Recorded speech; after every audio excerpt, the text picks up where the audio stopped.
వాగర్థావివ సంపృక్తౌ వాగర్థ ప్రతిపత్తయే జగతః పితరౌ వందే పార్వతీ పరమేశ్వరౌ. ఆదిత్యాయ చ సోమాయ మంగళాయ బుధాయ చ గురుశుక్రశనిభ్యశ్చ రాహవే కేతవే నమః. శృంగేరి జగద్గురు పీఠాధిపతులకి, కంచి పీఠాధిపతులకి నమస్కారములు తెలియచేసుకుంటూ కార్యక్రమాన్ని ప్రారంభిద్దాం.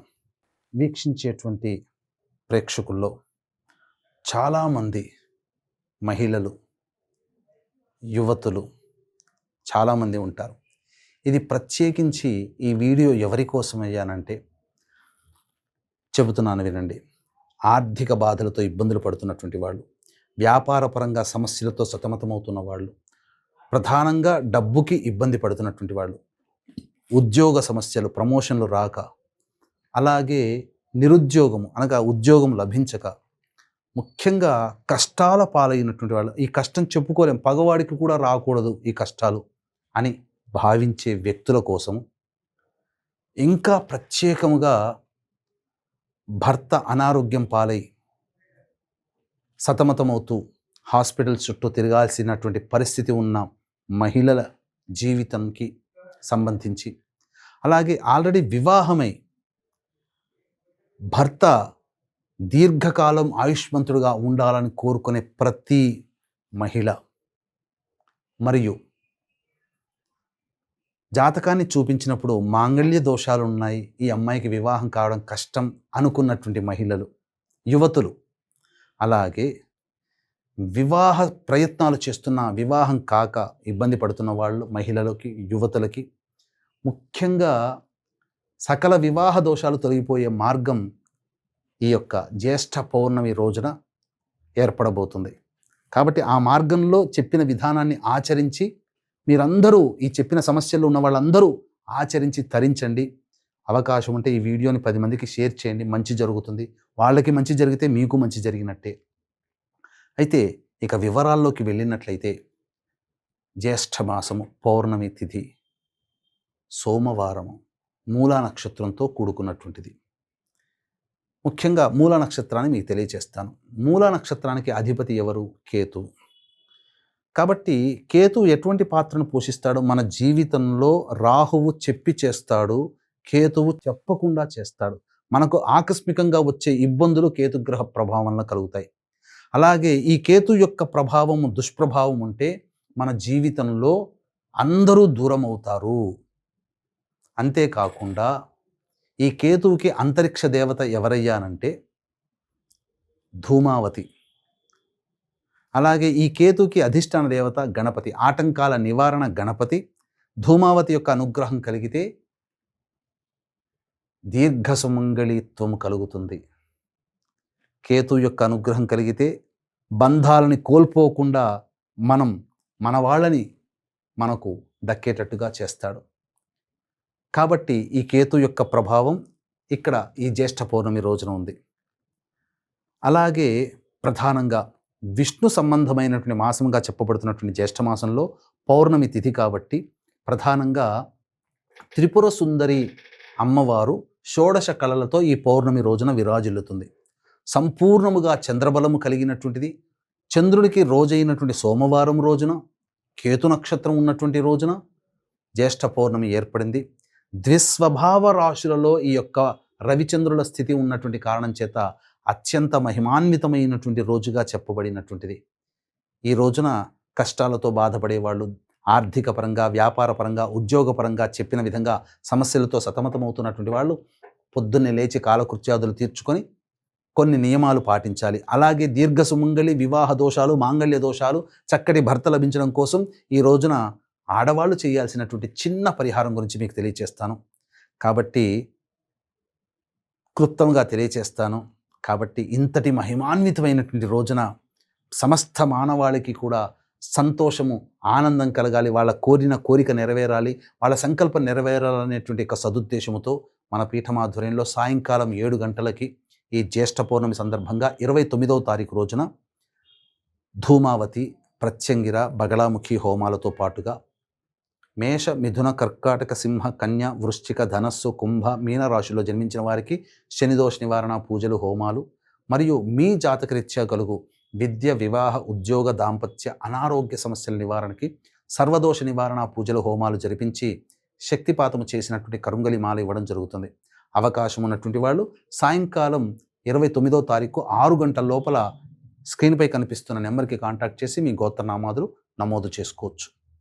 ఇక గమనించుకున్నట్లయితే ప్రధానముగా ఈ రోజున విష్ణు లక్ష్మి చిత్రపటానికి చక్కటి పూలమాల వేయడం కానీ, లేదా లక్ష్మీ సమేతమైనటువంటి విష్ణు విగ్రహాలకి చక్కగా అలంకరణ చేసి పంచామృతాలతో అభిషేకము జరిపించి అర్చనలో భాగముగా నాటు గులాబీ పుష్పాలు, హైబ్రిడ్ కాదండి, నాటు గులాబీ పుష్పాలతో ఆ యొక్క లక్ష్మీ అమ్మవారికి విష్ణువుకి అర్చన చేసి విష్ణు సహస్రనామం లక్ష్మీ సహస్రనామ పారాయణం చేసి ధూపదీప నైవేద్యములు ఇచ్చి, నైవేద్యంలో విశేషముగా ఈ యొక్క శనగపిండితో చేసినటువంటి లడ్డూలు మరియు బెల్లం పాయసం అమ్మవారికి నైవేద్యంగా పెట్టండి. ఈ విధంగా చేసినట్లయితే చెప్పిన విధంగా ఆర్థికపరముగా, వ్యాపారపరముగా, ఉద్యోగపరముగా అనేక రకాలైనటువంటి కష్టాలన్నీ కూడాను మీకు ఒక్కొక్కటిగా తొలగిపోతాయి. సమస్యల వలయం నుంచి బయటపడతారు.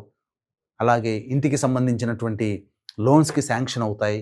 ఆనందకరంగా అన్యోన్య దాంపత్యంతో జీవిస్తారు.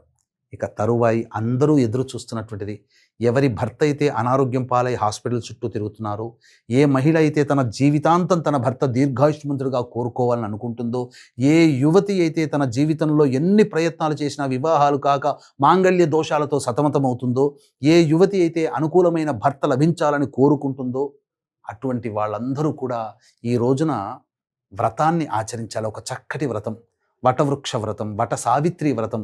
ఇది మనకు మహాభారతంలో అరణ్య పర్వంలో కనబడుతుంది. సావిత్రి సత్యవంతుల యొక్క కథ.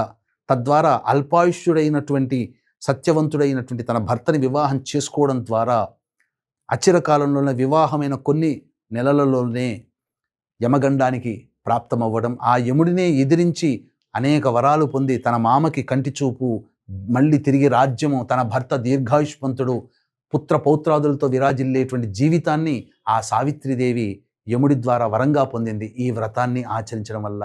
ఎవరు చెప్పారు ఈ వ్రతాన్ని ఆచరించమని? సాక్షాత్తు నారద మునీంద్రుల వారే సావిత్రిదేవికి సెలవిచ్చినటువంటి వ్రత విధానం. కాబట్టి మహాభారత కాలంలో ఆచరించి చూపించినటువంటి వ్రత విధానాన్ని అనాదిగా వేల సంవత్సరాల నుంచి మన భారతదేశంలో ఆచరిస్తూ వస్తున్నారు. మీరు కూడా ఈ యొక్క వ్రతాన్ని ఆచరించండి. మళ్ళీ ఈ వ్రతం మిస్ అయ్యామా, మళ్ళీ జ్యేష్ఠ పౌర్ణమి రోజునే చేసుకునేటువంటి అవకాశం వచ్చే సంవత్సరం. కాబట్టి ఈ రోజున చేయాల్సినటువంటిదల్లా కూడా దగ్గరలోని దేవాలయంలో కానీ లేదా ఊరిలో కానీ మర్రి చెట్టు దగ్గరికి వెళ్ళండి.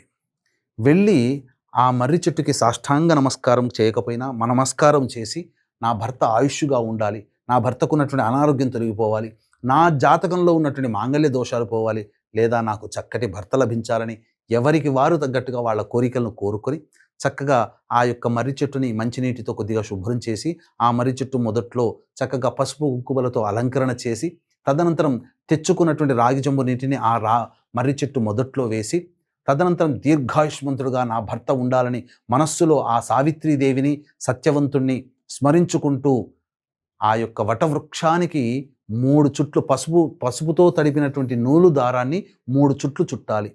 తదనంతరం ఆ యొక్క వట సావిత్రి వ్రత కథలో భాగంగా సావిత్రి సత్యవంతుల యొక్క కథ, యముడి ద్వారా పొందినటువంటి వరాలకు సంబంధించిన అన్నీ కూడాను చక్కగా నెమరు వేసుకొని చదువుకొని, తదనంతరం ఆ యొక్క దుర్గా అమ్మవారు, లక్ష్మీ అమ్మవారు, సరస్వతి అమ్మవార్ల అష్టోత్తరాలు పారాయణం చేసుకొని చక్కగా ఇంటికి రావాలి.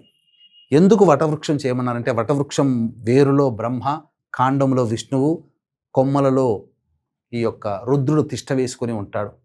కాబట్టి చాలామందికి ప్రస్తుతం ఉన్నటువంటి నగరంలో ఈ యొక్క మర్రి చెట్టు కనబడకపోవచ్చు. దీనికి ప్రత్యామ్నాయంగా ఆ భావనతో సమానమైనటువంటి విధంగా అశ్వత్థ వృక్షం అనగా రావి చెట్టుని ఎంచుకుంటే సరిపోతుంది. దొరికితే మాత్రం ఆ యొక్క మర్రి చెట్టుని మీరు ఆశ్రయించి ఈ యొక్క పూజా విధానాన్ని చేయండి. తదనంతరం నైవేద్యంగా తీపి మిఠాయిలు ఆ యొక్క మర్రి చెట్టు దగ్గర లేదా రావి చెట్టు దగ్గర పెట్టి నైవేద్యంగా పెట్టిరండి. తదనంతరం ఈ రోజున ప్రధానముగా వివాహ దోషములు ఉన్నటువంటి వాళ్ళు, మాంగళ్య దోషములు ఉన్నటువంటి యువతులు, వివాహంగా చక్కటి భర్త లభించాలనేటువంటి వాళ్ళు విష్ణు ప్రతిమని చక్కగా ఆ మర్రి చెట్టు దగ్గర అర్చన చేసి పూజ చేసి, వెండి ప్రతిమనైనా బంగారు ప్రతిమనైనా పర్వాలేదు, బ్రాహ్మణుడికి దానం చేయండి. తప్పకుండా మీ జాతకంలో మాంగళ్య దోషాలు తొలగిపోతాయి. ఆ విధంగా ఆచరించి తరించండి. అంతటి మహిమాన్వితమైన రోజుని ఎవ్వరూ మిస్ చేసుకోకండి.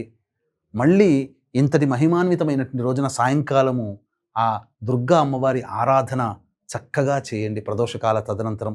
అలాగే ముత్తైదువులకి చక్కగా ఒకరు కానీ, ముగ్గురు కానీ, ఎంతమంది మీకు ముత్తైదువులు లభిస్తే అంత ముత్తైదువులకి స్త్రీ అలంకరణ వస్తువులైనటువంటి అద్దము, దువ్వెన, కాటుక, గాజులు, రవిక బట్ట, పూలమాల, పసుపు, కుంకుమ ఇలా వారికిచ్చి నమస్కారం చేసుకొని వారికి వీలైతే భోజనం పెట్టండి.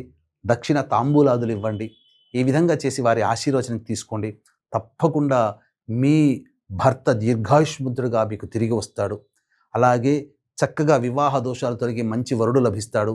భవిష్యత్తులో చక్కగా మంచి గుణాలు కలిగినటువంటి భర్త మీకు లభిస్తాడు. అంటే సినిమాల్లో చూపించిన విధంగా ఇలా మాయగా జరగదండి. క్రమేపీ మీ యొక్క భర్త ఆరోగ్యం కుదుటపడుతుంది. దీర్ఘాయుష్మంతుడిగా ఎంత బయట వెళ్ళి ఎంతకున్న గండదోషాల నుంచి బయటపడి ఆనందంగా మీ ఇంటికి తిరిగి వస్తారు.